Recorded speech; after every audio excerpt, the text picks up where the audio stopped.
Hello friends, welcome to my channel Learning Web Methods. Today we are going to see how to use a repeat step and implement a service that retries on success and failure. So let's begin. Go to your designer. Let's create a service. Just repeat, insert, try and catch to handle exception. Now insert repeat step. Let's go through some important properties of the repeat step. Count. Count is the maximum number of time server re-executes the child step. So let's put it here 2.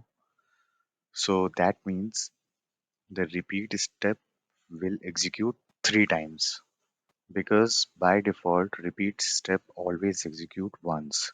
So if we provide 0 here, that means it does not re-execute the child step. That means it only execute one time. And if we put -1 or blank, that means it re-execute child step as long as repeat on condition is true. So that means this condition. So we'll see.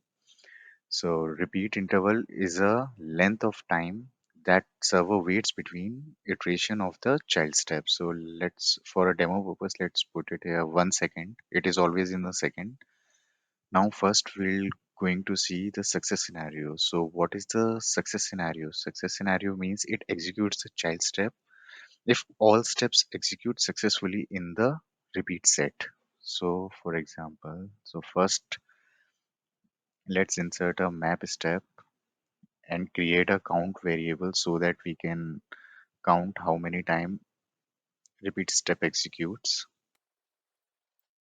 Let's give a default value 0.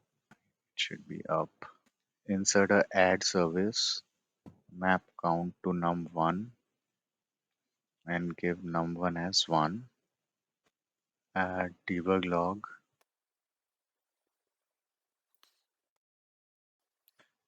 And now in catch, let's handle the exception by using this, and let's put a debug log as well.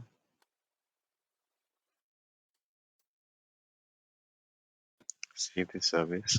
Now let's test our first success scenario.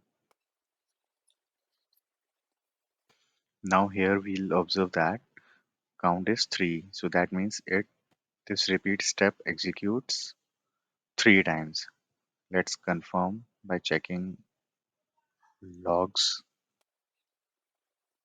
Here we can see count 1, count 2, count 3. Now let's test the failure scenario. So first implement a failure scenario. We have to fail the repeat step. So let's insert HTTP client. What we'll do, we'll put some URL that fails. Let's say HTTP, and method will put it as get. Now failure scenario means it re-executes failed child step if any step fails in the set. Say this step is failing in the repeat step, so it does not re-execute these steps. It does not re-execute these steps means it does not perform any operation. We'll see by running this service. Let's say run as flow service. Click OK. It gives the exception like connection refused. Now go to our logs. So here we'll observe that count is always 1. That means it does not increment the count here. It only executes the failure step.